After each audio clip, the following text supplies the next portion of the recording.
Friday the 25th of April, 1986. A beautiful spring day for the 43,000 inhabitants of Pripyat in the Ukraine. A day that will remain forever engraved in their memory.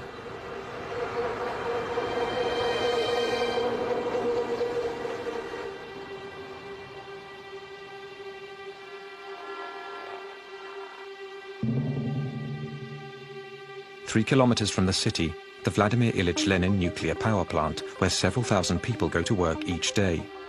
Tonight, the 176 employees of Block 4 have been ordered to carry out a test on a self-fueling system of the reactor. Something that could save energy. At 1:23 a.m., the security systems are deactivated and the experiment begins.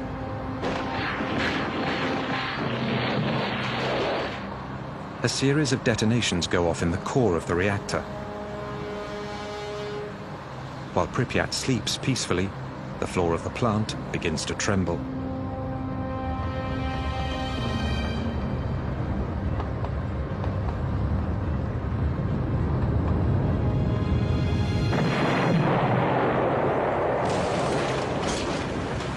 The 1,200-ton cover of the reactor suddenly blasts into the air. An ultra-powerful stream of radioactive vapor releases uranium and graphite over hundreds of meters around the plant. From the gaping hole, a spray of fire charged with radioactive particles in fusion shoots 1,000 meters into the sky. There were a lot of colors, and they were really bright, orange, red, sky blue, colors like blood, a rainbow. It was beautiful. The most serious nuclear accident in history has just taken place. During the night, early in the morning, I got the call around 5 a.m. I was told there's been some accident at the Chernobyl nuclear plant.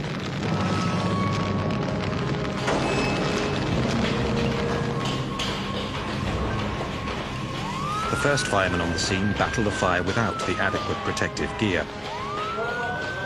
They pour tons of water on this strange fire, but nothing seems capable of putting it out. They are all exposed to lethal doses of radiation.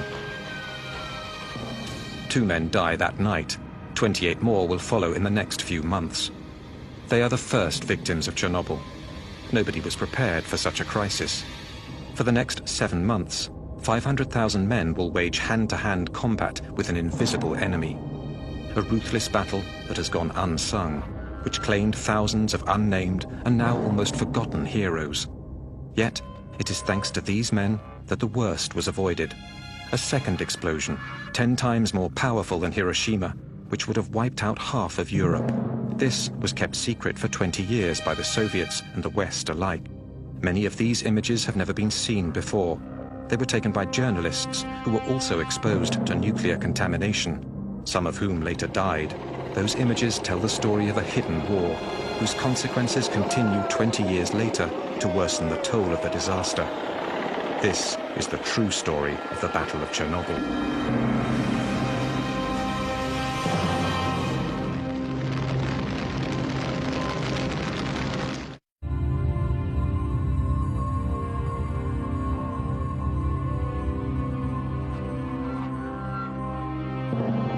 By early morning, the clouds are already being contaminated by the radioactive column rising 1,000 meters into the sky. Igor Kostin was a photographer with the news agency Novosti. When a friend and helicopter pilot phones him that morning to offer to fly him over Chernobyl, all Kostin knows is that something has happened at the plant during the night. He is the first journalist to witness the gaping hole. Держи это место! Держи! Держи! Где дым идет? Где дым? Когда мы подлетели к блоку, When we got close to Block 4 and circled around it, я не понимаю I had no idea of the risk. всего того, что произошло. Я открыл иллюминатор. When we flew over the block, I opened the window of the helicopter I didn't realize then what a big mistake that was. The thin, translucent smoke he sees rising from the ruins is in fact highly radioactive. Costin is one of the few Chernobyl reporters on the scene in the early hours of the accident to have survived serious exposure to radiation. When I opened the window, I couldn't hear a thing. The ruins of the reactor were below me. I felt like I was floating in space, like in a tomb, a real dead silence. I couldn't even hear the helicopter anymore. Nothing. A black hole, a tomb and deathly silence.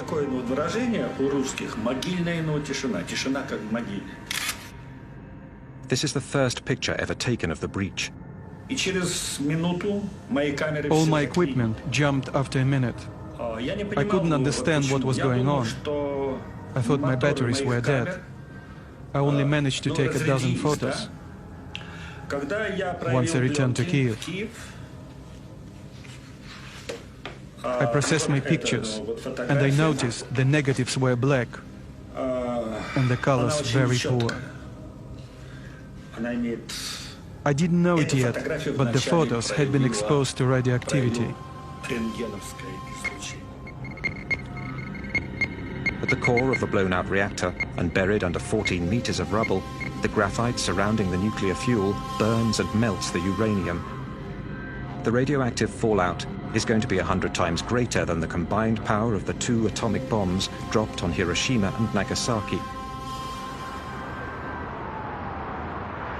At the Kremlin, 8 hours after the explosion, Gorbachev only has scant information on the situation. The first information consisted of accident and fire.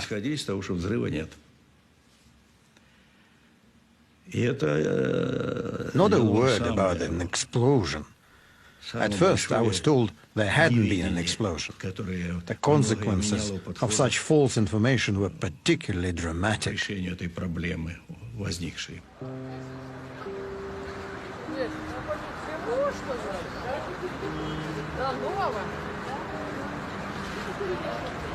For Pripyat's 43,000 inhabitants, life goes on as usual. They know nothing of the disaster 3 kilometers away. The information we got was that everything was sound, including the reactor.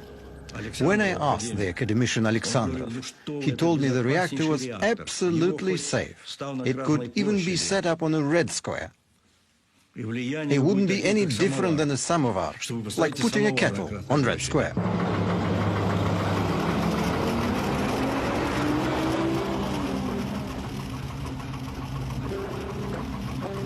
There are rumors in the town of a fire at the plant and deaths in the night, but no official information has been released.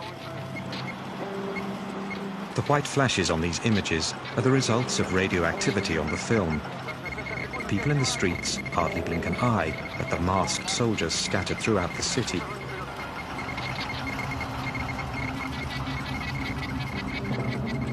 Colonel Grebenyuk led the troops in charge of controlling the situation.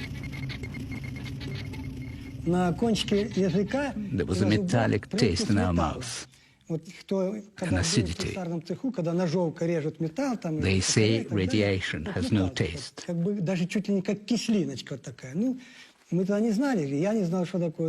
was only later we realized it was the taste of radioactive iodine.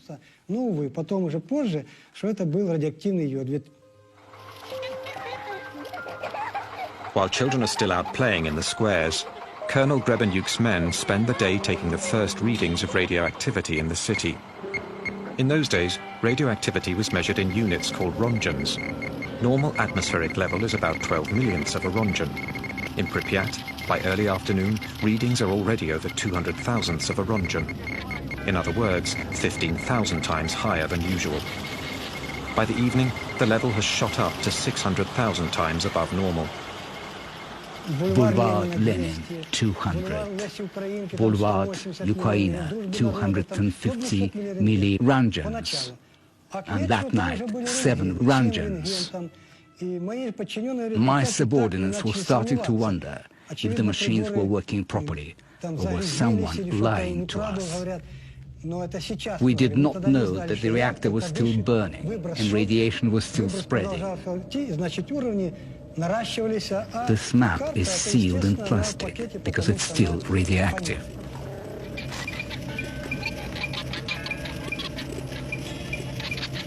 It's thought that a human being can absorb up to 2 Rongens per year without being affected. But the body is lethally contaminated if it receives over 400 Rongens. During that first day, the inhabitants absorb over 50 times what is considered to be a harmless dose. Such a pace, they would have received a lethal dose in 4 days. To understand what is going on, the colonel sends a patrol to take the first readings at the base of the plant.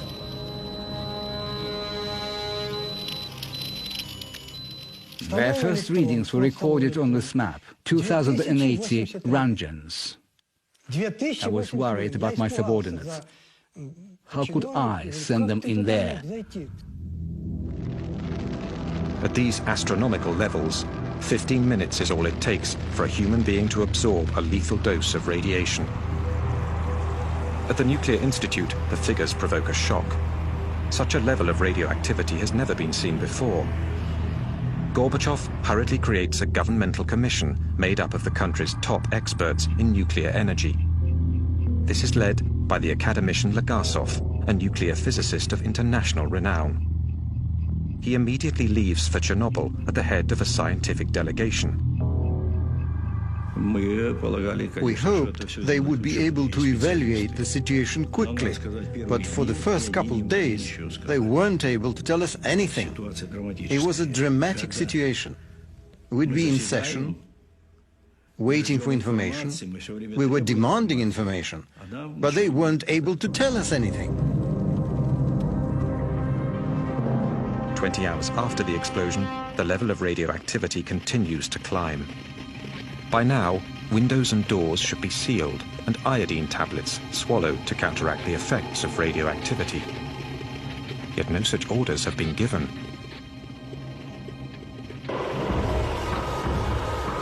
Despite rising tensions in the city, the population has still not been informed of the situation.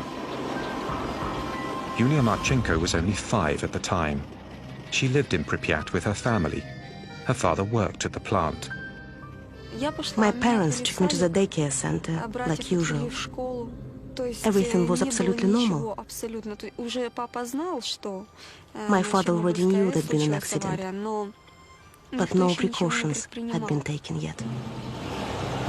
30 hours after the explosion, the first security measures are enforced. More than 1,000 buses have arrived. At 2 p.m., the army announces the city is to be completely evacuated. Я помню, что в садике нам давали таблетки. Это йодинистый калий.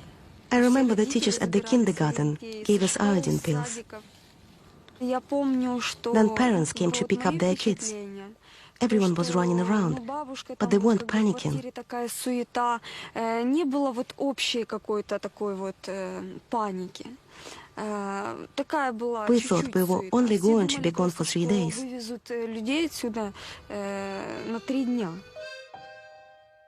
To avoid any panic, the authorities conceal the seriousness of the situation. Inhabitants are given 2 hours to gather their belongings and assemble in front of their buildings. They told us to get in the buses. I remember perfectly well having to choose which toys I was going to take. I had a lot of dolls and wanted to bring them all, but I couldn't.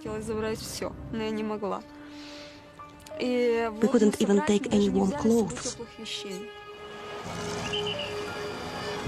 People have to leave everything they own, their entire lives behind. They will never return.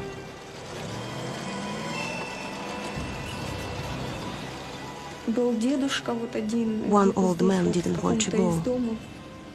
He stayed behind. They found his body a few weeks later.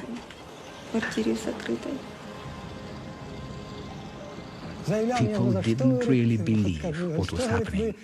They thought they were being lied to. They remembered the German occupation and said that in 1941 there were bombs that fell. But now there was nothing. The elderly people didn't believe in an invisible enemy. And there was no time to explain. My soldiers and I were simply carrying out orders.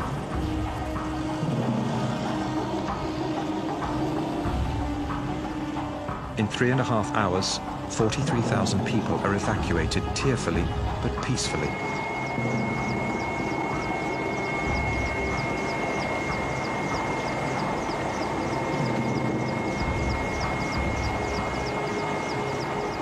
Buses carry Europe's first atomic refugees. They have been exposed to doses of radiation that may alter the composition of their blood and engender fatal cancers. Ну как я нахожу, что, по-моему, скоро его отмоют. Скоро люди здесь будут жить. Ну еще что вам сказать? Город должен жить. Красивый город. Вот я сейчас смотрю напротив стадион. Здесь должны дети играть. Ну, без риска, по-моему, нигде нельзя.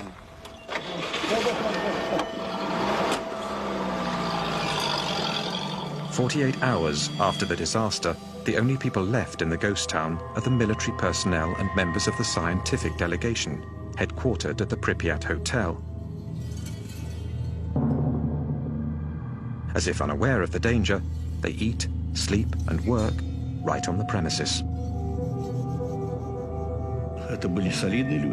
These were upstanding people, specialists. I couldn't believe they would do something irresponsible or suicidal. No, it meant they'd underestimated the situation. The old criteria were no good anymore. There have been nuclear accidents before, in our country as well as in the US, but that information had been kept secret. There'd never been an accident of this scope. They even thought the reactor would be back in service by May or June. Meanwhile, clouds filled with radioactive particles are being blown north by the wind.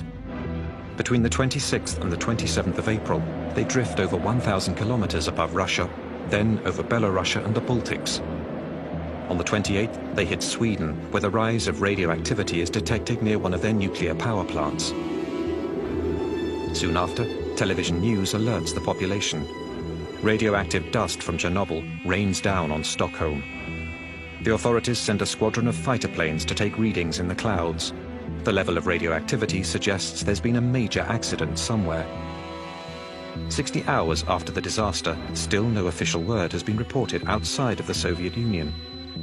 The Swedish Minister of Energy phoned me on the Monday, and I was in my office in Vienna, and she told me that they had measured very much increased radioactivity near our power plant in Forsmark in the east of Sweden, and they had concluded that it must have come from abroad. Did we know anything about it, was her question. And we said that no, we did not, but we are ready to contact and others, and we contact the Poles. They didn't have any nuclear power plant, but if there was anything else that could have happened there, we contacted the Russians, of course. What has happened? An explosion? A radioactive cloud? Serious contamination? It was Sweden that alerted us.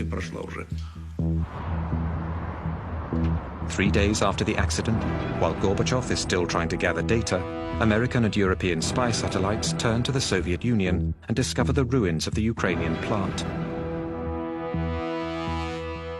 The smoke wafting from the gaping hole shows up clearly in thermal vision.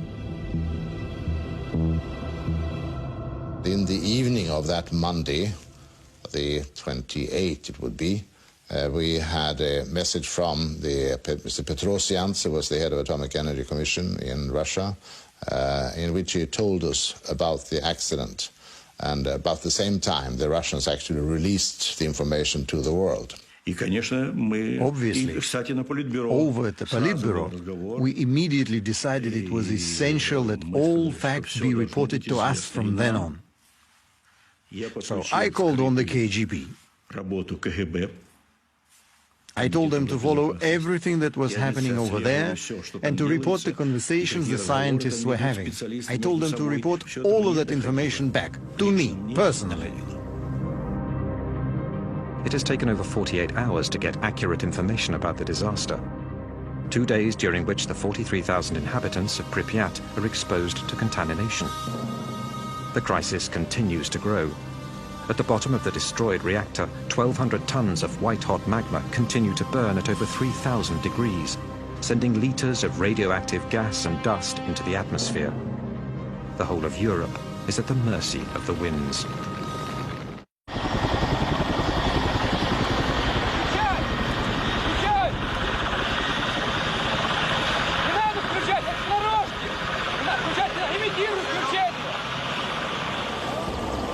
On the third day of the crisis, General Antochkin and his fleet of 80 helicopters are sent from Moscow to fight the blaze and put the fire out.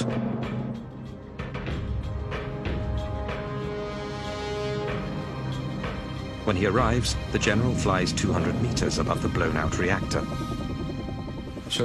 Because of the fire, the temperature at that height was between 120 to 180 degrees Celsius. Our dosimeter, the instrument for measuring radiation, only went up to 500 Röntgens. The needle was going crazy. It was completely off the scale. I think there were at least 1,000 Röntgens at a height of 200 meters. Even at that altitude, a half-hour of exposure could be lethal. The strong current of radioactive hot air streaming up from the reactor makes it impossible to get closer. They will have to improvise some way of carrying out their mission.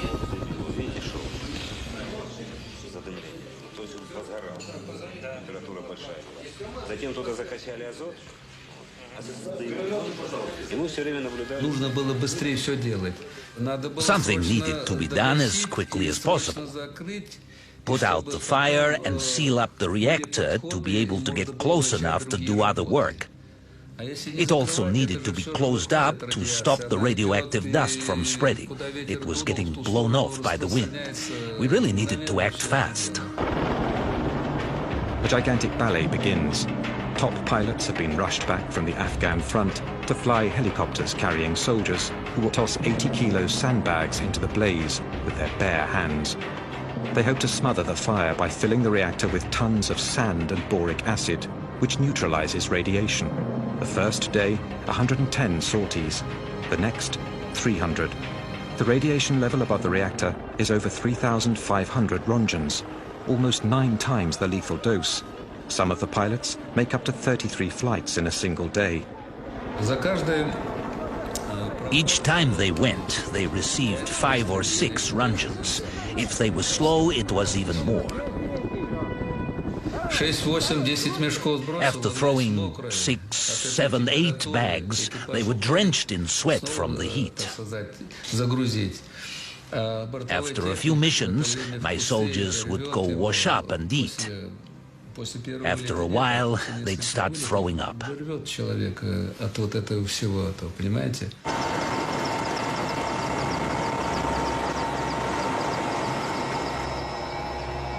Since the crisis began, radiation victims have been sent to Moscow's Hospital Number 6.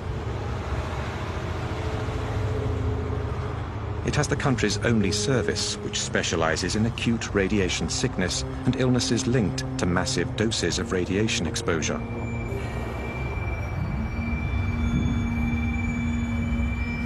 The initial symptoms of radiation sickness, vomiting, nausea and diarrhea, are followed by a latency period.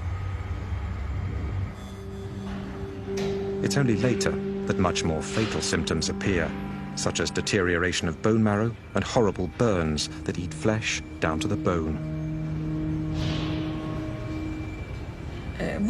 When they arrived at the clinic, it was very hard, psychologically speaking. They came straight from the airport. Almost all of them were young. They arrived during the latency period. They felt fine. They were all dressed alike, wearing the same pajamas. They were making jokes. But we already knew that a lot of them were going to die. 27 of them died quite quickly.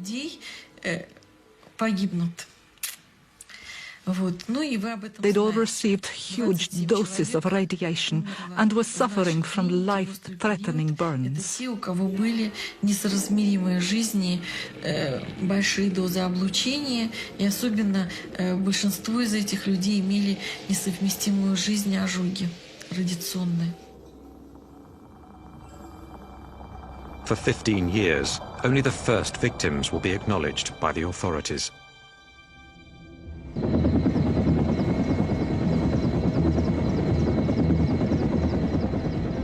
"30 kilometers east of the plant, the forest has been scorched by the radioactive blast from the explosion.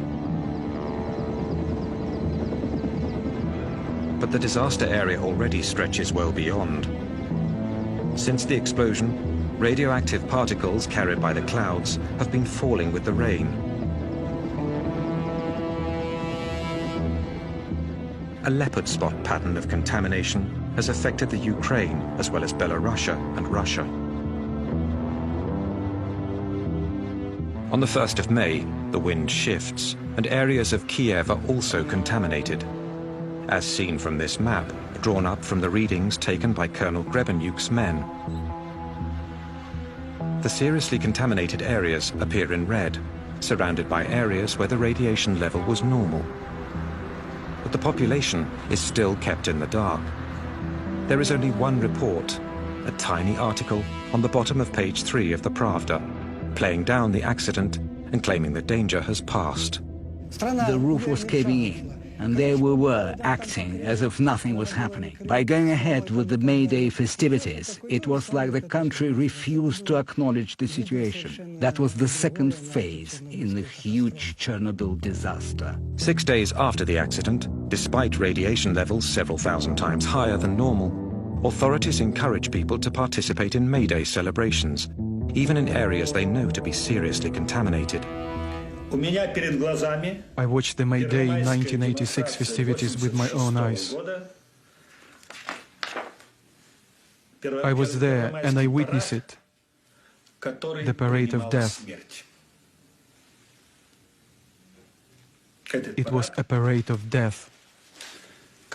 Those were terrible deaths.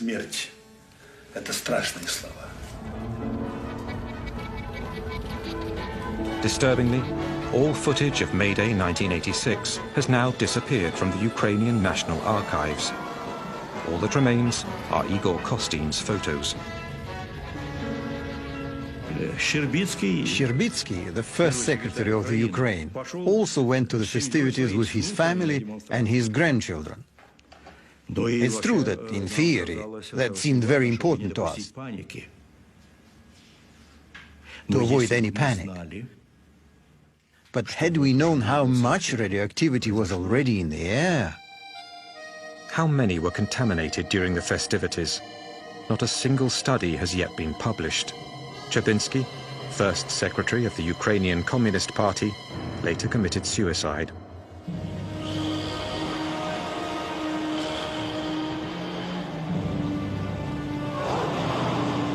One week after the explosion, the exodus continues. The inhabitants of the city of Chernobyl, 7 kilometers from the plant, are evacuated. So are all the villages within a 30-kilometer radius around the plant. 130,000 people are moved, many of whom have already been dangerously contaminated.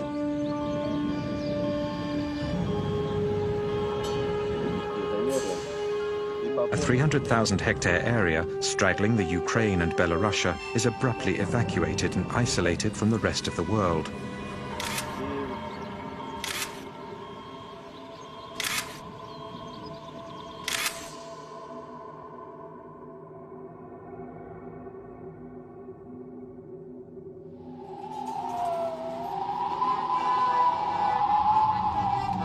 A vast region uprooted, an entire culture ripped from its land, a world wiped out in a few days' time by an invisible enemy.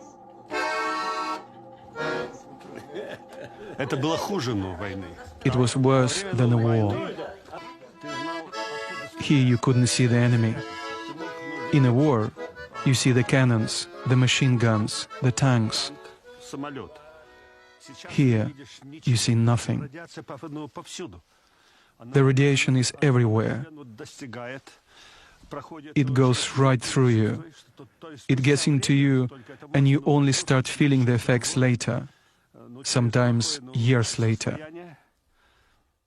It's terrifying.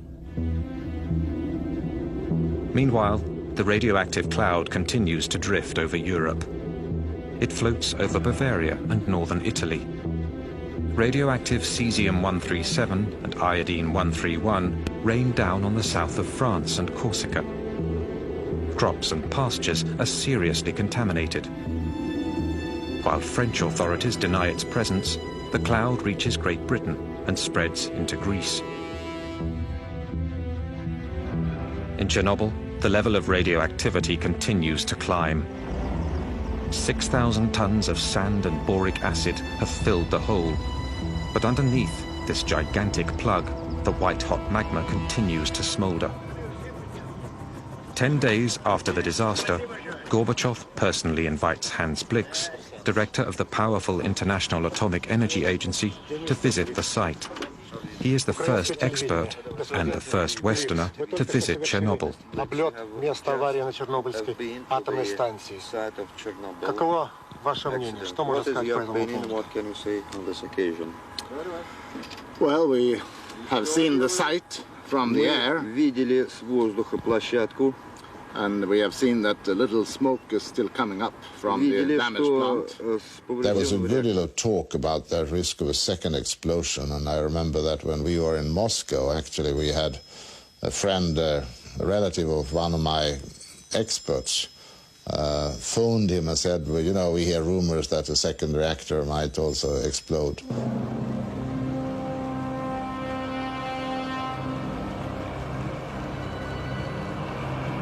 At the bottom of the reactor, 195 tons of nuclear fuel are still burning, giving off incredible heat that is gradually melting the sand.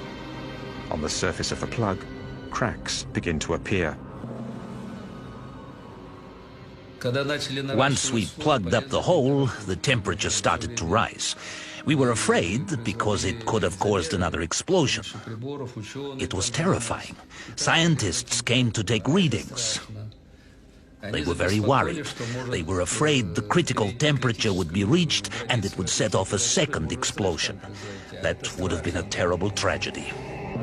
The cement slab below the reactor core is heating up and in danger of cracking. The magma is threatening to seep through. The water the firemen poured during the first hours of the disaster has pooled below the slab. If the radioactive magma makes contact with the water, it could set off a second explosion even more devastating than the first. The country's top experts are called into action. Vasily Nestorenko was one of them. At the time, he was working on improving the Soviet Union's intercontinental nuclear missiles. If the heat managed to crack the cement slab, only 1,400 kilograms of uranium and graphite mixture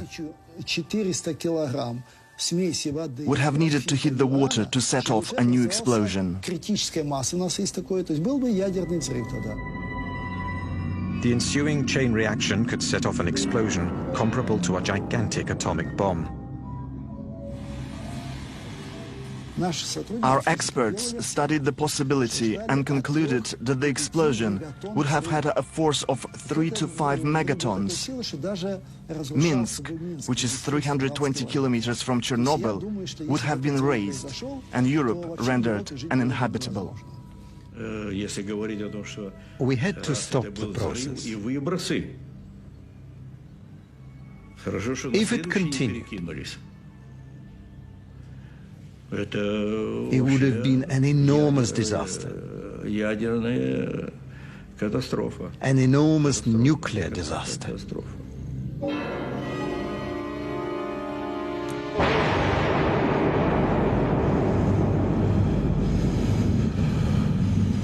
This second explosion would have been accompanied by a terrible shockwave and a massive rise in radioactivity that would have claimed thousands of lives in a matter of hours. Thank God it didn't happen. There were trains with over 1,000 cars in Minsk, Gomel and Kiev, ready to evacuate the population. The situation is critical. In Moscow, the State Commission decrees 2 emergency measures. First, send in a battalion of firemen to drain the water from under the reactor. They will later be declared national heroes, but will suffer from radiation sickness the rest of their lives. Second, seal the breach more effectively to bring the temperature down once and for all. In 2 days, General Antochkin's men will drop 2,400 tons of lead into the reactor. When we started dumping lead in, the temperature went down right away. It absorbed well and sealed the hole as it melted, so there was less radiation. But some of this lead melts when it hits the blaze and vaporizes into the atmosphere. 20 years later, traces of it can be found in the sick children of Chernobyl. It's highly criticized today, but given the situation, there was no better solution. And all the people, military or civilians, officers or not, worked selflessly. I participated in this first stage, and I can tell you, it had to be done. It was heroism. During this operation, 600 pilots are fatally contaminated with radiation. All of them will die. But their efforts only buy a few days. Although it has been covered over, the fire still isn't out. Flying over in helicopters isn't solving the problem. They need to get closer, go down into the breach. But how? With the imminent threat of a second explosion still looming, the makeshift measures continue. The blueprints of the plant reveal that the active zone can be approached through the cable and pipe tunnels built out of thick cement. A delegation of technicians from the Kirchhoff Institute venture into the labyrinth. It's tough going. Parts of the tunnels have collapsed in the explosion.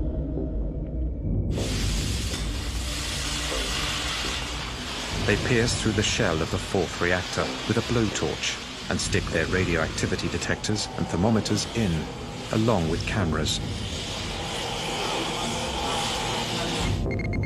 The result is terrifying. The radiation levels are astronomical, and their worst fears are confirmed. The white-hot magma has cracked the cement slab and seeped into the empty basin. It is now threatening to sink even further. There was a 5 to 10% risk of explosion. We drained the water from under the reactor, but something absolutely had to be done. Something had to be put underneath the reactor to keep the magma from seeping down. Something had to keep it from falling in. Nothing is stopping the magma from seeping even deeper into the sandy subsoil. And beneath the reactor lies a huge stretch aquifer that supplies the entire country with water.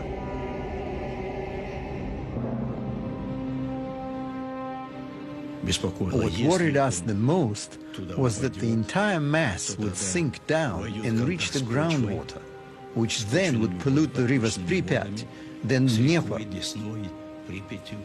Kiev, the Black Sea.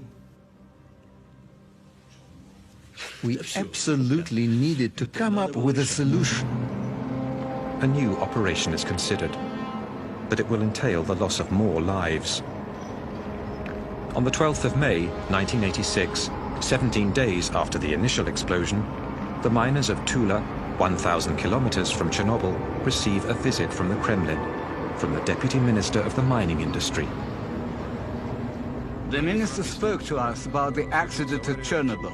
He said they needed miners from our region, the Moscow basin. He gave us 24 hours to gather our belongings. The next day, we were bused from that very square to the airport in Moscow. On the 13th of May, our comrades were already at work at Chernobyl.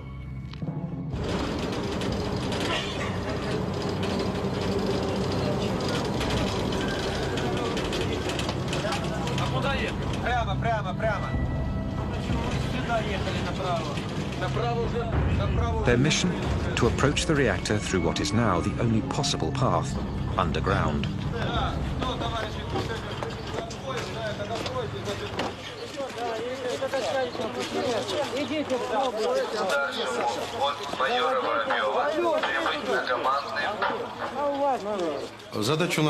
Our mission was this: dig a 150-meter tunnel from the third block to the fourth, a tunnel 30 meters long. Then dig a room 30 meters long and 30 meters wide to hold a refrigeration device for cooling down the reactor.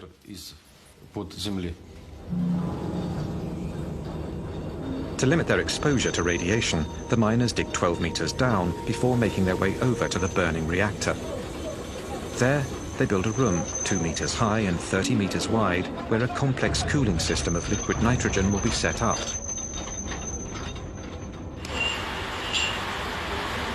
Тебе говорили, что нужен вентиляционный рукав. Ты меня слышишь?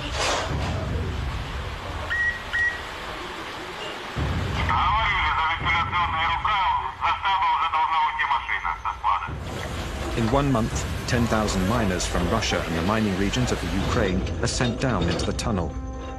They're between 20 and 30 years old. Inside the tunnel, which has no ventilation, the temperature hits 50 degrees Celsius, and radioactivity is at a minimum of 1 rontgen per hour. We worked without any protective gear. The miners couldn't use masks because the filters would get damp after a few minutes. So everyone just took them off and kept on working without them, with our shirts off too. We drank water out of open bottles, which was really bad because the radioactive particles were ingested right into our body. One of our comrades swallowed a grain of sand that was highly radioactive. He died. How can we know what each of us breathed or ingested? The hardest thing was the lack of oxygen and the incredible heat. It was hot, hot, hot.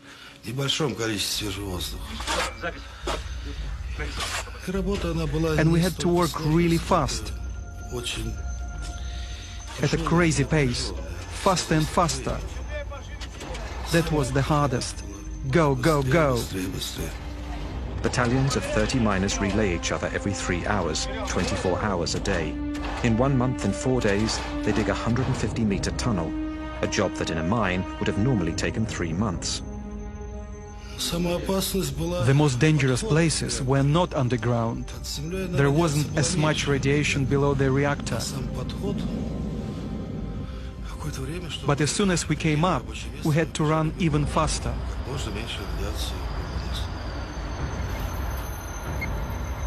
Radioactivity at the mouth of the tunnel is 300 times higher. Not a single miner is spared from exposure. Not once are they informed of the real dangers they are facing.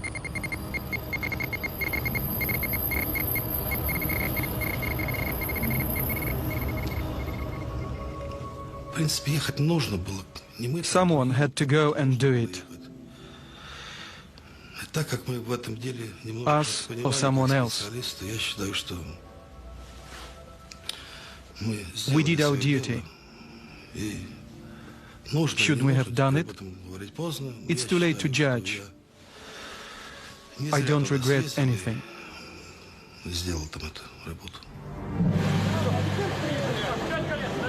The miners accomplish their mission, but the cooling system is never set up below the reactor.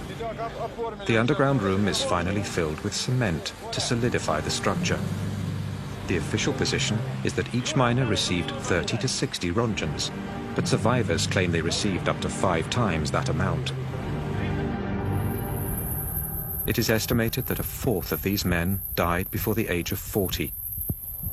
2,500 lives lost that don't appear in any official statistic. While the miners are still digging below the reactor, Hans Blix, with Soviet authorities, organizes a press conference in Moscow. Let me say that on behalf of the IAEA, we have expressed profound regret at the tragic accident, the loss of lives, and the damage which has been caused. We have now agreed with the Soviet authorities to come to Vienna for a post-accident analysis.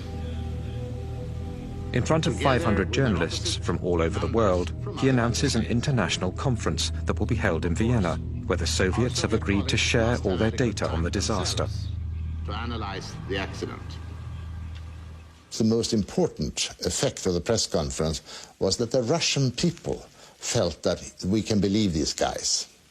They were used to having a government that they didn't believe one word in, and accidents and disasters were usually suppressed. They didn't inform about them. So what they'd heard about this was just kept them worried that it might be even worse. It was bad enough, to be sure. But they felt that, yes, these guys we trust. So this was a victory for glasnost. The Soviets agreed to cooperate fully with the West, an historic change that begins an era of openness which became known as glasnost, a political victory for Gorbachev, who sorely needs it. Because in Chernobyl, although the fire is now being kept in check, the breach and tons of highly radioactive rubble lie exposed to the elements. It is of the utmost urgency to cover the broken structure and clean up the zone. But for that, more men will be needed, many more men.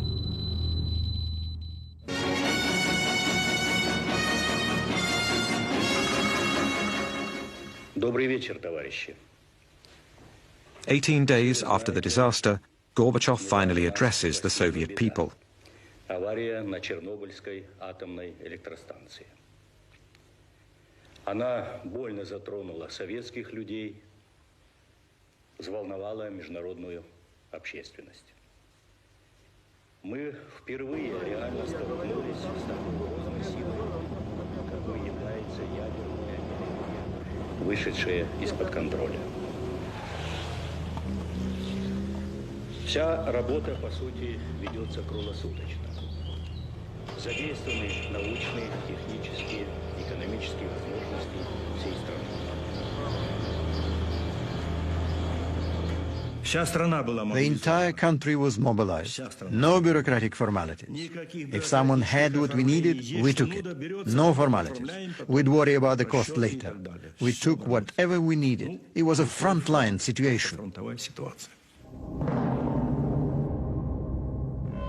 General Nikolai Tarakhanov is sent to command the land troops. In 1 year, 100,000 soldiers and officers passed through Chernobyl. They were all reservists. They were summoned up by top administration in their cities and sent to the front.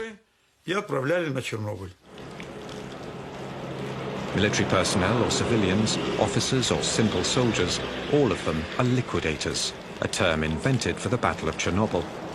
Their mission? Clean up, liquidate the radioactivity.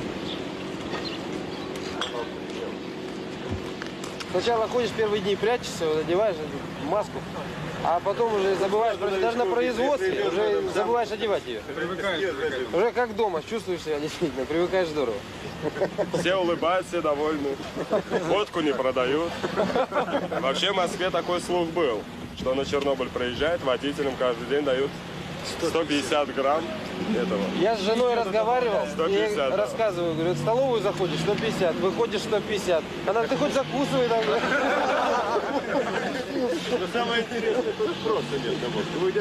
Igor Kostin was one of 5 war reporters authorized by the Kremlin to cover the battle.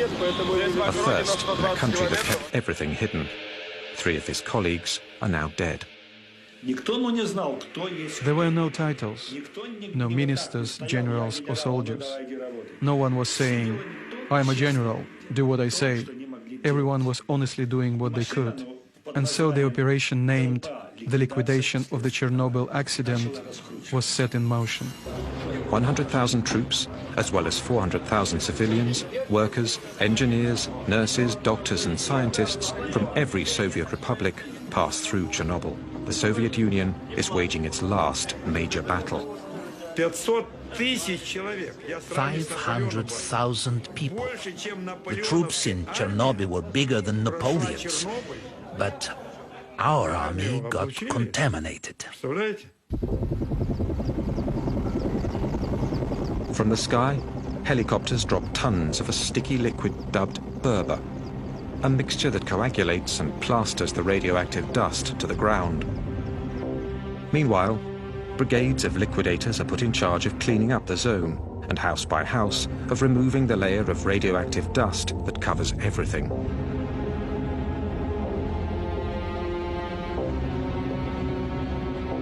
Создавались специальные бригады охотников. Special hunting squads were formed. They patrolled the countryside and forest with rifles, killing cats and dogs.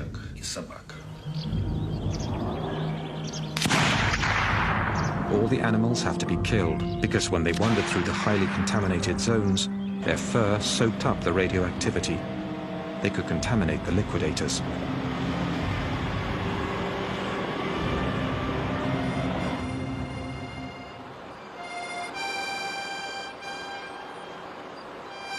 The last villages with people still remaining in the zone are evacuated. The houses are knocked down one by one and buried.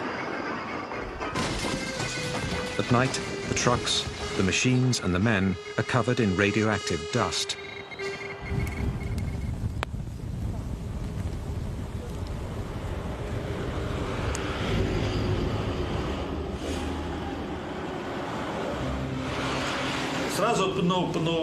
We would wash 5 or 6 times in the shower. We helped each other. We used the hemp glove and the roughest soap available.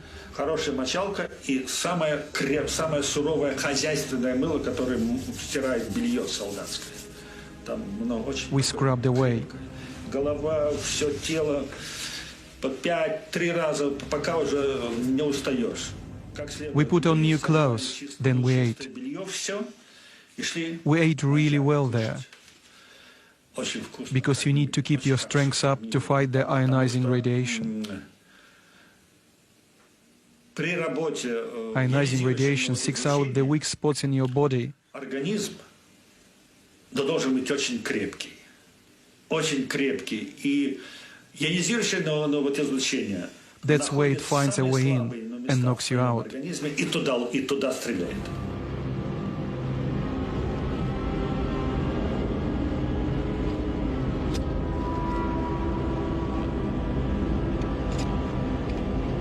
Around the plant, a colossal operation is set in motion.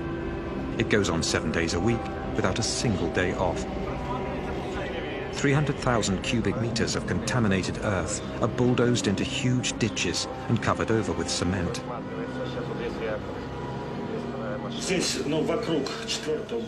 This spot, around the 4th reactor, is where the most dangerous missions of the zone took place. 8 weeks after the explosion, the liquidators tackle the heart of the problem.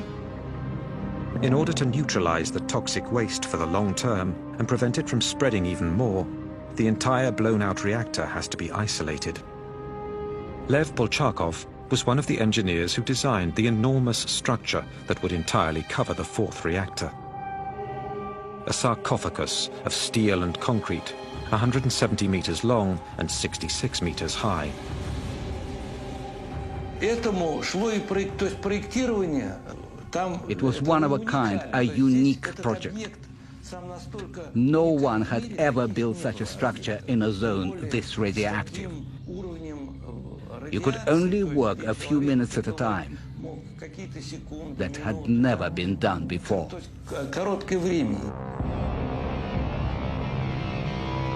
It is an enormous challenge. How do you build a monumental structure in a place where humans can work for only a few minutes, or even just seconds at a time?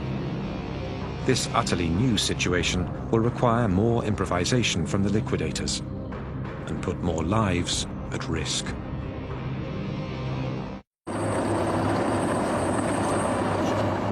It has now been more than 12 weeks since the initial blast at block number 4 of the Chernobyl nuclear power plant. To stop the deadly contamination, the final attack is launched.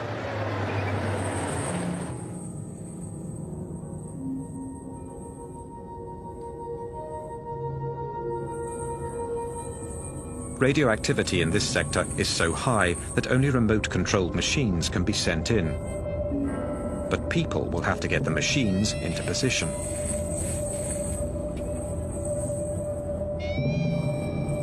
Workers can only stay a few minutes without receiving a fatal dose of radiation. With each second, their lives are more and more threatened. Here's one of the armored vehicles.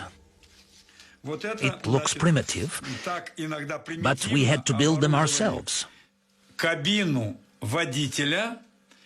We lined the cabs entirely with lead to protect our soldiers from the radiation as best we could.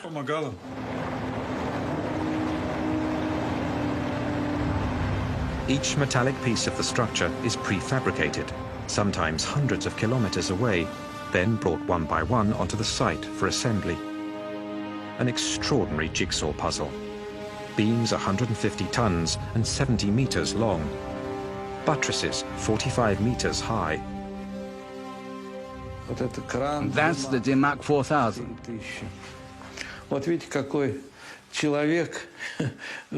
Look at the size of this crane. We couldn't work very long on the side, and there was no room for error. The slightest miscalculation, and it would have been impossible to fit it all together.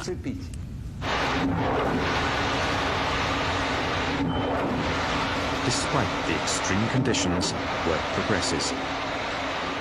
100,000 cubic meters of cement are used to make the structure. But the discovery of a new problem forces the work to a halt. The roof of the plant is covered in highly contaminated pieces of graphite.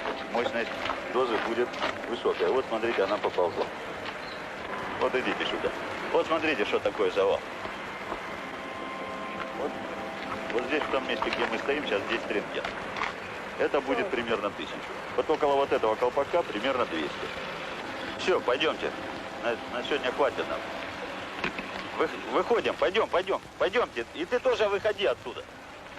These pieces of graphite enveloped uranium rods. They've been blown from the reactor during the explosion. One single piece gives off enough radioactivity to kill a man in less than 1 hour. They absolutely have to be gotten rid of before construction continues.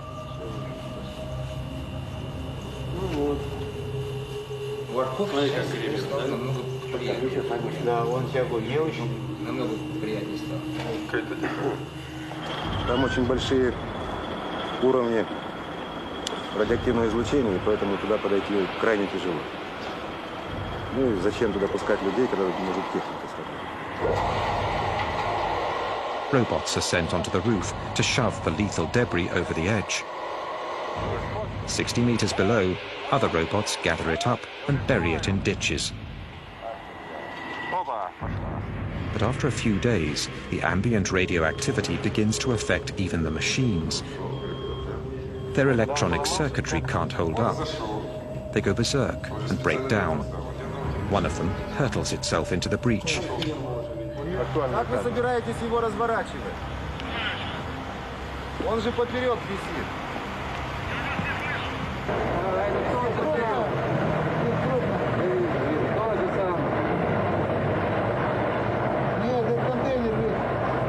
On the roof, robotic machines are no longer an option.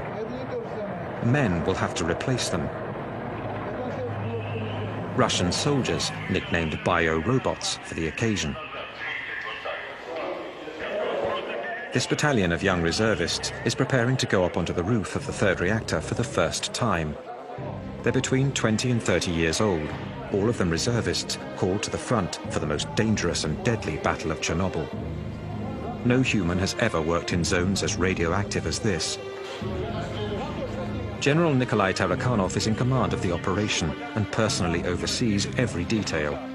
down to the hand-sewn lead suits that every soldier is forced to make the night before the attack.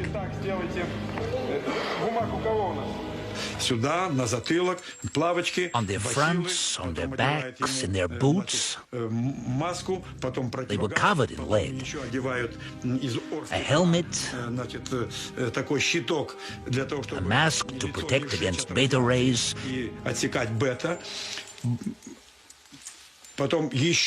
and a special apron.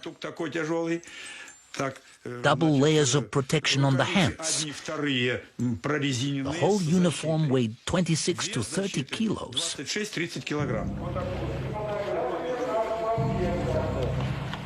Хорошо, значит, первый вопрос решили. Так, медицинское свидетельство не все прошли? Все остальные? Нет, подождите, это ответ, значит, не по существу. Анализ крови, правильно? Значит, я вам себе, товарищи, говорю, мы проводили 2 дня назад эксперимент с научным центром. Офицеры ходили туда вместе со мной. Понятно? Значит, страшного, конечно, ничего там нет. Это ясно. Сегодня состоялось решение и правительственной комиссии. Obviously, some people didn't want to go, but they had to. There were reservists. They had to go. For me, there was no question. I had to go do my duty. Who was going to do it for me? Who was going to clean up this disaster and stop the spread of radioactivity all over the world? Somebody had to do it. 2.5 weeks of hell. But hell only lasted 2 to 3 minutes for each soldier, or sometimes even just 40 seconds when the level was too high. We were careful to calculate out the time to save as many lives as possible.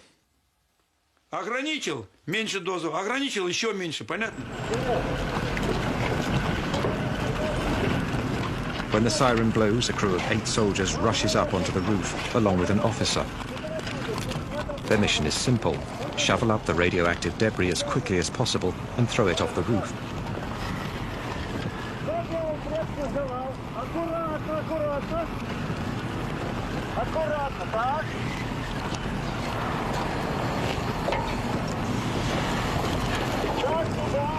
According to General Tarakanov's calculations, the level of radioactivity, estimated to be 7,000 rongens per hour, only allows the bio-robots 45 seconds on the roof, only enough time for a couple of shovelfuls.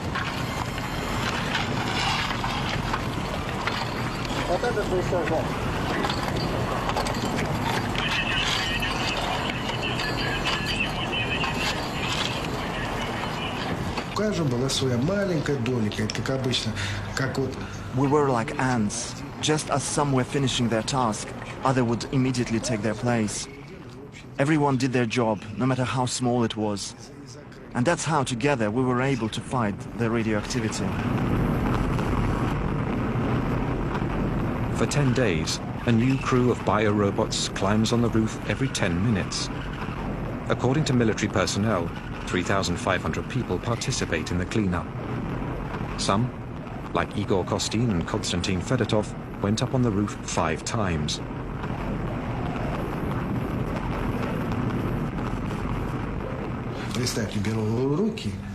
We picked up pieces that were 1,500 rongens. After a day of work, our hands would ache, and we could not make a fist.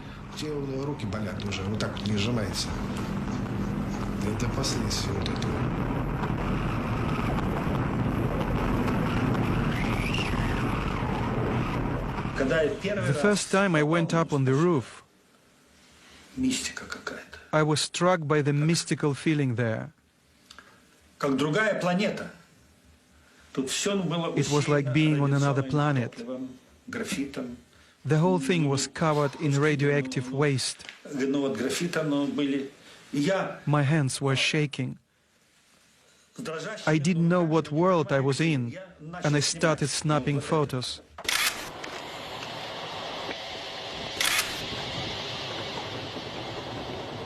If you look close, you can see traces of radiation on the film. I was holding the camera like this, and it was coming up from the ground, like that. Your eyes hurt and there was a metal taste in your mouth. Those are the two things you felt. And once you felt that, you knew you had gotten more than your dose.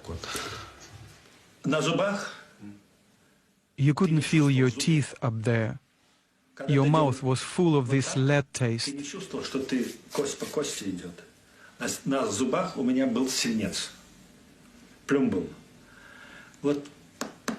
You went like this, but you couldn't hear anything.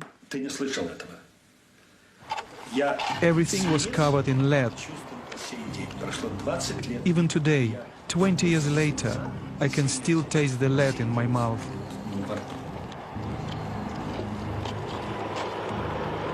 Thousands of them will discover that this peculiar taste means an invisible enemy is attacking. As the bio-robots are sacrificing their lives on the roof of the plant, the cleanup continues throughout the 30-kilometer zone, 24 hours a day, rain or shine.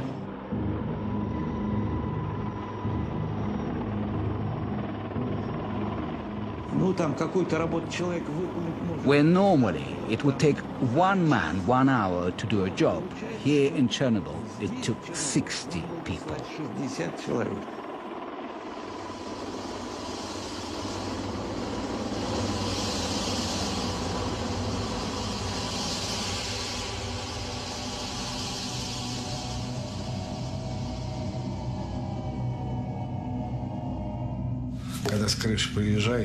When we came down off the roof, it felt like our blood had been sucked dry by vampires. We were drained. We could not move. Some people would have nosebleeds. The firemen were right there.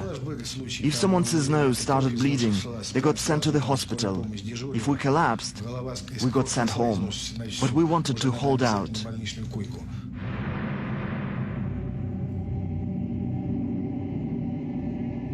But at that time we were young and strong. Our health is shot. We've lost everything.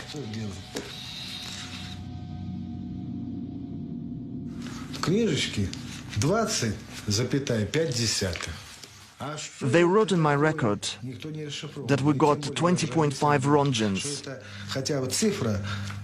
But what did that mean? That number was several times lower than the actual dose.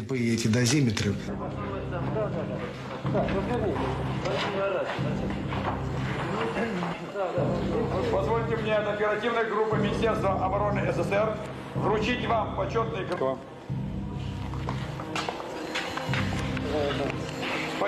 As a reward, each soldier receives a liquidator certificate from the army and a 100-ruble bonus, the equivalent today of about $100 US.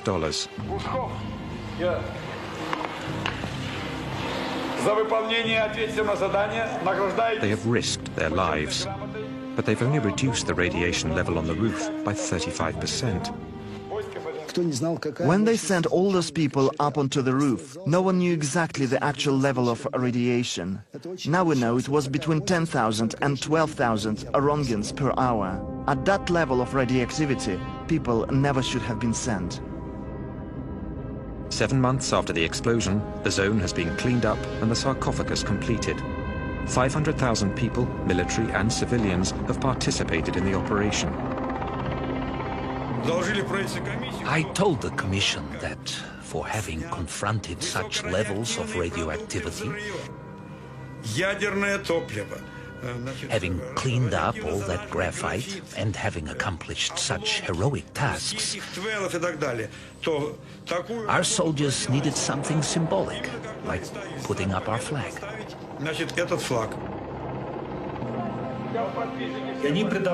Putting the flag up was like putting the flag on the Reichstag. When the Red Army conquered fascism, for them, the flag was a symbol of their triumph over radioactivity.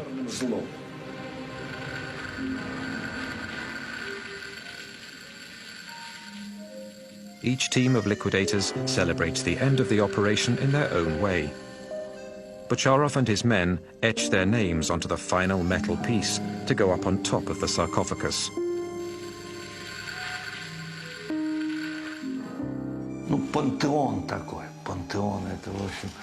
Our sarcophagus is a pantheon, a tomb, a mausoleum. Our second mausoleum. After that, we stopped building nuclear power plants.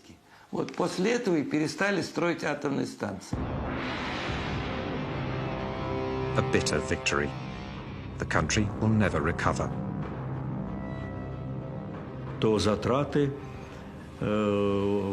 It cost us 18 billion rubles.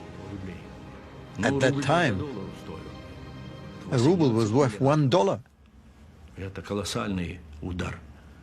18 billion. That's huge. And if you consider that shortly after the price of oil collapsed, you can imagine the trouble our country and perestroika were up against.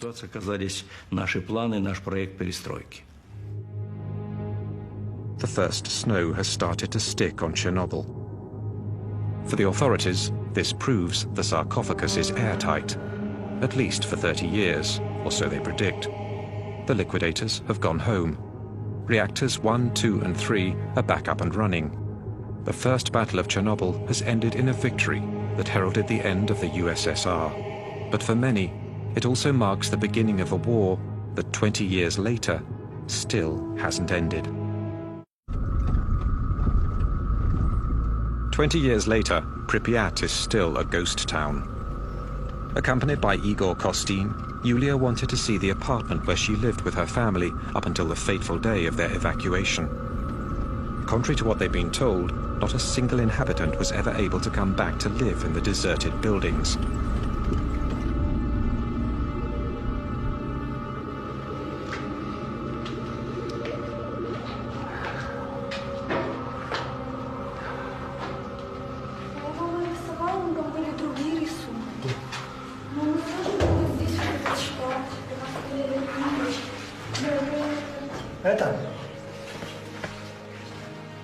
Потрогай стену, раз ты пришла к себе домой.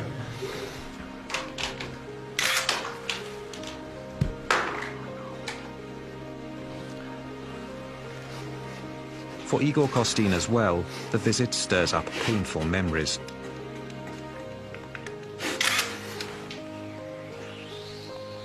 He was fatally exposed to radiation during the 7 months he spent covering the battle. Since then, he's had to be hospitalized for over 2 months each year. Новую энергию в завтрашний день. Родина, как никто больше дает энергию человеку. Это твоя родина, твоя земля сейчас так впитала все мощное, что только мы можем потянуть.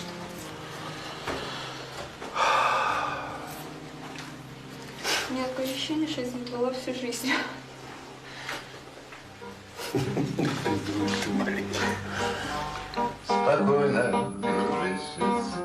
For the hundreds of thousands of atomic refugees, as for the hundreds of thousands of veterans from the Battle of Chernobyl, the fight against their invisible enemy hasn't let up. Everyone who went to Chernobyl is still suffering from the radioactivity their bodies absorbed. In the months following the accident, the liquidators flooded into hospitals all over the Soviet Union. 20 years later, those who are still alive continue to frequent Hospital Number 6. They're all victims of what specialists have since named the Chernobyl syndrome.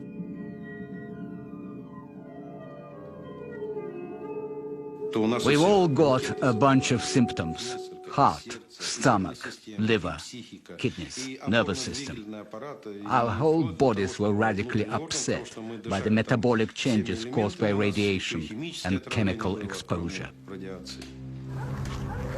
When the liquidators went back home, they were exhausted, incapable of going back to normal life.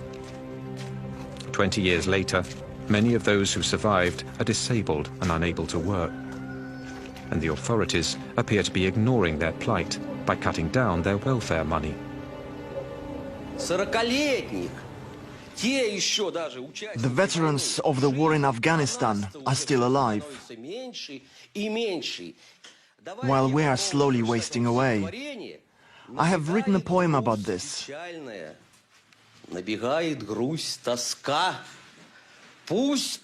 Sadness fills me, nostalgia and anguish. Like a bullet in the temple, nothing can ever stop. The mother prays in secret to God to spare his life. These men weren't even 30 when they were sent into Battle Atom.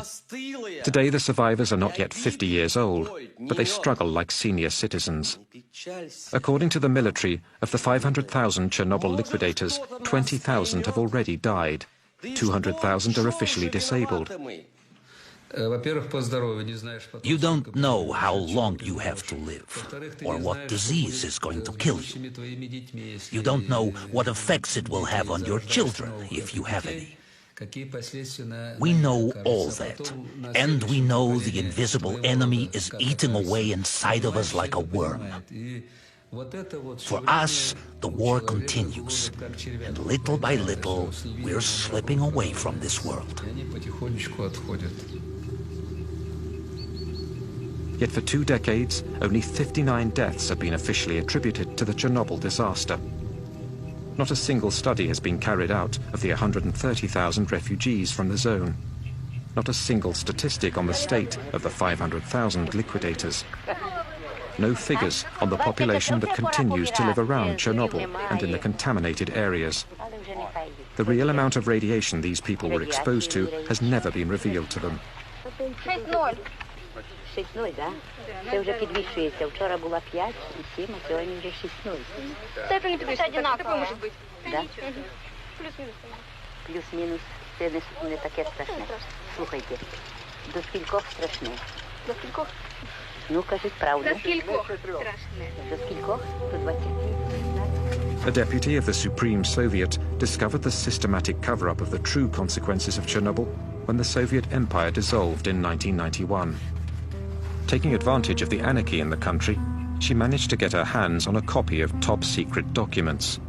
600 pages of a report to the Central Committee, written while the Battle of Chernobyl was still raging. When I read these documents, I discovered everything happened differently. I realized just how huge a lie the party leaders told. A decree number 12 stated that on the 12th of May 1986, 10,198 people had already been hospitalized. 345 showed signs of radio lesions.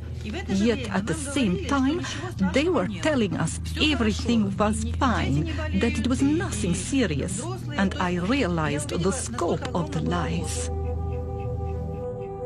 According to Allah, another passage reveals that authorities had arbitrarily changed the standards, multiplying by 5 what was considered the acceptable dose of radiation for the human body. When they raised the standard, suddenly people were miraculously cured. They were released from the hospital and sent home. It was criminal.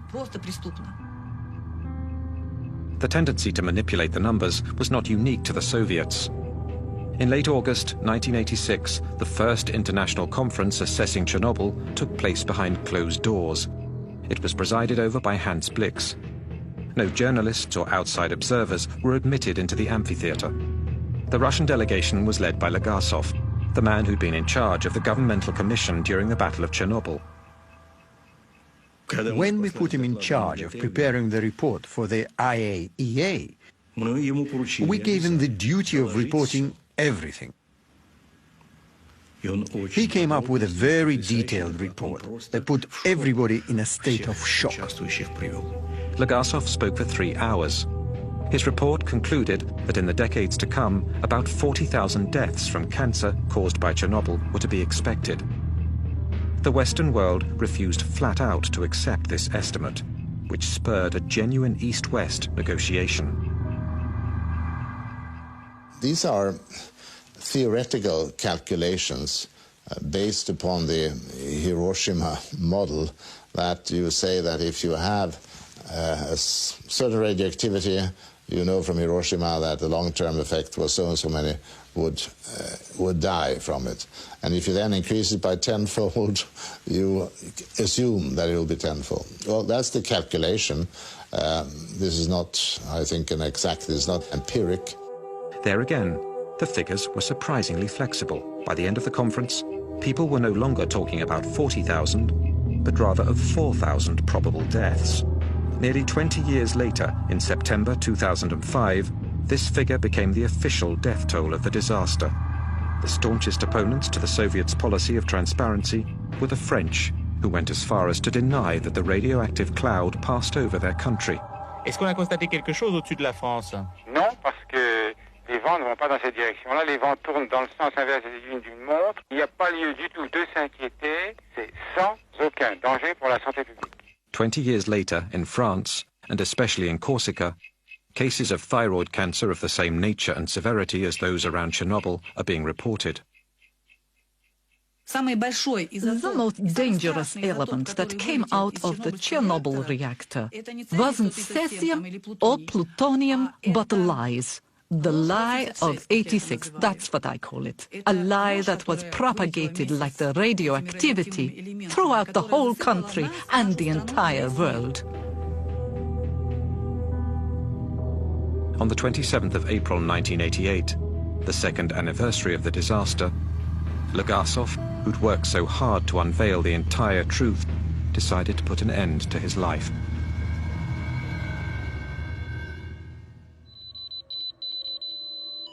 Today, as perfect metaphors of the institutionalized lie, the radioactive particles hurled from the reactor in the explosion continue to poison the land. 20 years after the disaster, the area of Chernobyl remains uninhabitable.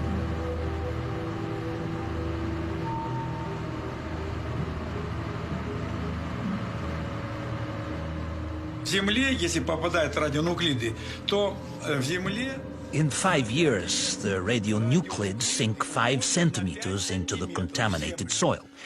So, 20 years later, they're 20 centimeters under the ground. They continue to contaminate all the plants.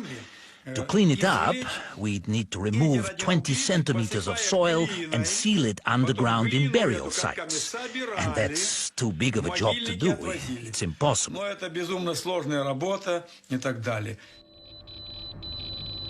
Today, 8 million people live in contaminated areas of the Ukraine, Russia, and especially Belarus. For 20 years, they've lived off the radioactive food that continues to contaminate them little by little. This issue, raised in 1986 by the Soviet delegation at the Vienna conference, has been systematically ignored. And yet, 1,152 children were treated for thyroid cancer between 1986 and 2002 at a specialized center in Minsk. How many in other cities? No global statistics have yet been made public. One doctor, Yuri Bandayevsky, has been studying illnesses among the populations in the contaminated areas ever since the disaster. When his findings were published in 1996, they were immediately condemned. Arrested and officially sentenced for corruption, he spent the next 5 years in jail. In November 2005, he was still under house arrest. Look what happened when the mother was contaminated with cesium during pregnancy. In one single family. Look how many deformations, hair lip, missing eyes, deformed skulls. These embryos come from hamsters that were fed only contaminated grass from the region of Gomel. The result? Entire litters of deformed animals. I was horrified by how many deformed embryos developed in animals that had eaten cesium-contaminated food. I obtained a horrible number of deformations in 2 weeks. Usually, when you encounter a monster, you describe it. You're certainly familiar with Peter the Great's Kunstkamera Museum in St. Petersburg. Quite frankly, I myself could create as many monsters as I wanted.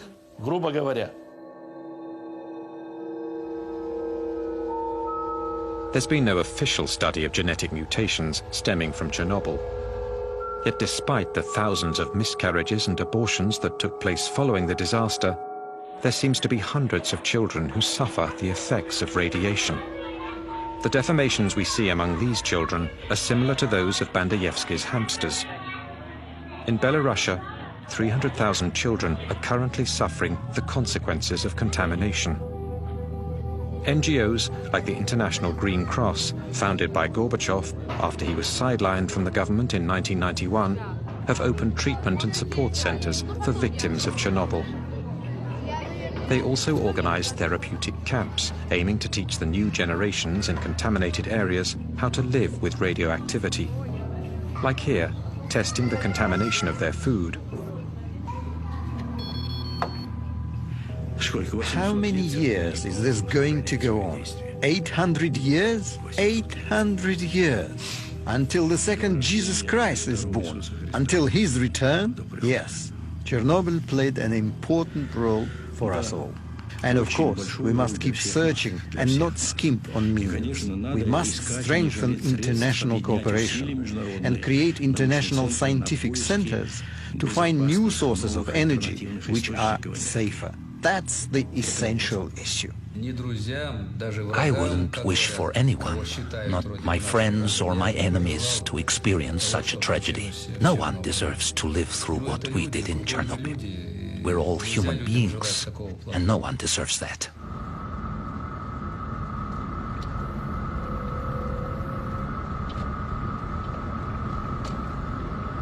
In the heart of the zone, 10 kilometers from the nuclear power plant, and hidden in the forest, lies Chernobyl 2. "20 years ago, no one could get near this huge military radar. Moscow's hidden eye meant to spot American missiles. The fact it was put out of service after the explosion tallies with what the Chernobyl accident seemed to foreshadow. Using weapons is a terrible thing, and nuclear weapons are even worse. Chernobyl was an accident involving one single reactor, a limited accident, whose consequences are still with us. We've had 2 bombs, Hiroshima and Nagasaki. There again, the consequences are still being felt today. Chernobyl showed us the true nature of nuclear energy in human hands. We'd calculated that our most powerful missile, the SS-18, was as powerful as 100 Chernobyls. The SS-18 was the warhead the Americans feared the most, and we had 2,700 of them. And these were the missiles we'd intended for the Americans. 2,700. Imagine the destruction. Mr. Gorbachev was probably right in saying that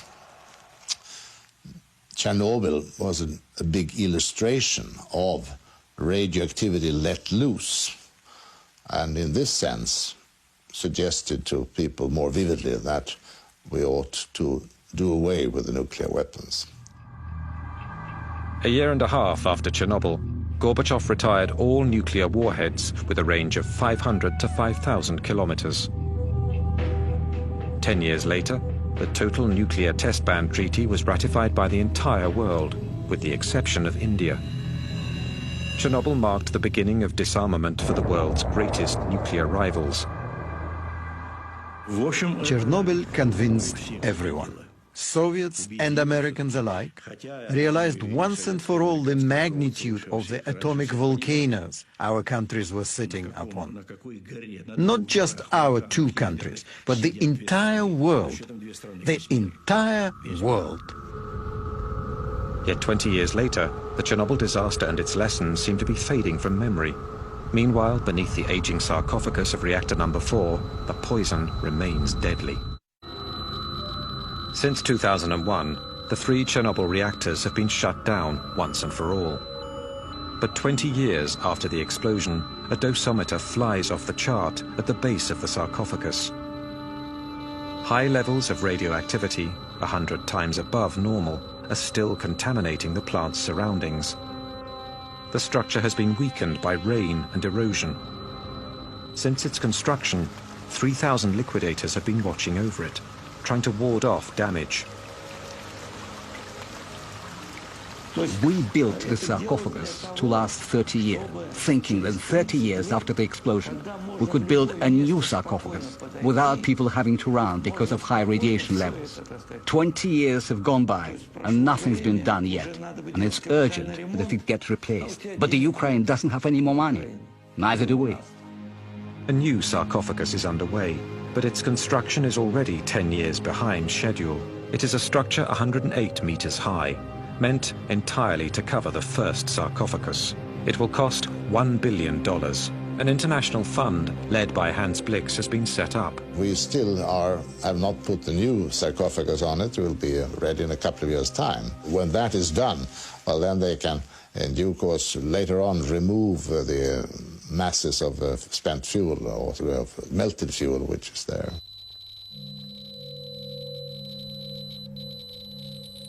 20 years after the explosion, the cooled magma at the reactor's core, 14 meters underground, is still a terrible threat, and will remain so for years to come.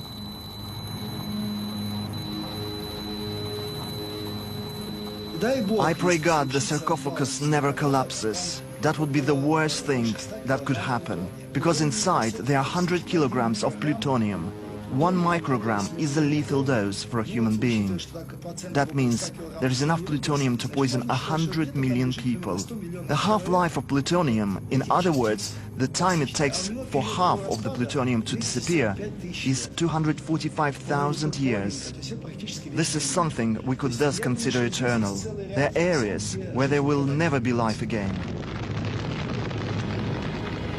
Despite this terrible warning, the nuclear disarmament sparked by Chernobyl is clearly coming into question today. If nuclear development for civilian uses is being put forward as a solution to the problems of fossil fuels and global warming, this landscape reminds us that such an option is not without consequences. It requires the greatest caution and clear information on the real risks it presents. Chernobyl also reminds us that if we must live with radioactivity and its unavoidable dangers, we also need to spare future generations from any risk of nuclear apocalypse.